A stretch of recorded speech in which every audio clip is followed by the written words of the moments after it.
આજે તો થઈ ગયા કાકા જોડે બાકાજી કી ભાઈ આપણે અહીંયાથી નીકળી ગયા હતા ઘરે। જય માતાજી, જય શ્રી કૃષ્ણ બધાને, કાઠિયાવાડી કલેજાના બધાને રામે રામ।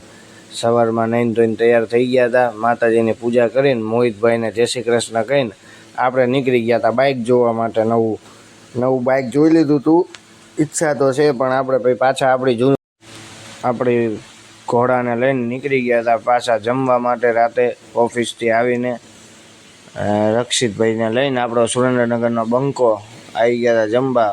હું રખાભાઈ એક જ ડીશમાં ખાવી તો જ બકે, બાકી ન બકે। ખાઈ પીને આપણે જવાનું હતું બહાર આંટા ફેરાના આશીર્વાદ કરવા માટે। આજે હતો શનિવાર એટલે આવી ગયા હતા પ્રગતિનગર ગાર્ડન બેસવા માટે।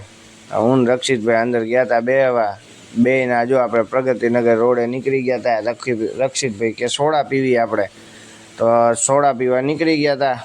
આપણે આજ ધારી લીધું હતું કે રક્ષિતભાઈ આપણો રોલ મારવા માગે પણ આપણે તો આજ મારી દેવાનો, એમની ઉપર ટોપી ફેરવી નાખવાની। અને ફાઇનલી આપણે સોડા પીવા આવી ગયા હતા, સોડા બની ગઈ હતી, આપણે તો ફટ પીને ભાગવાનું હતું કારણ કે નકર આપણે પૈસા દેવા પડે।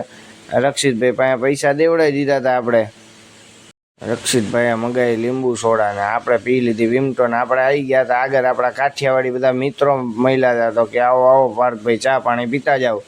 હાર્દિકભાઈ આપણને પરાણે ચા પીવડાવી દીધી સોડા ઉપર। હવે ખબર નહીં પેટમાં શું થાય, અંદર બાકાજીકી બોલી જાય આજે। સોડા ચા ને બધું પીને આપણે આવી ગયા હતા। આજે ફુગા રમવાનું મન થઈ ગયું હતું રક્ષિતભાઈને મૂકીને, તો ફુગા જોડે રમતા આપણે વિશાલભાઈ પાસે આવતા રહ્યા હતા। વિશાલભાઈ છે મારા બેટા બોડી બિલ્ડર તો એવા ને, આમ જો આ બધું ખાઈને બગાડ્યું, આખું શરીર બગાડી નાખ્યું શેપ બોડીનો।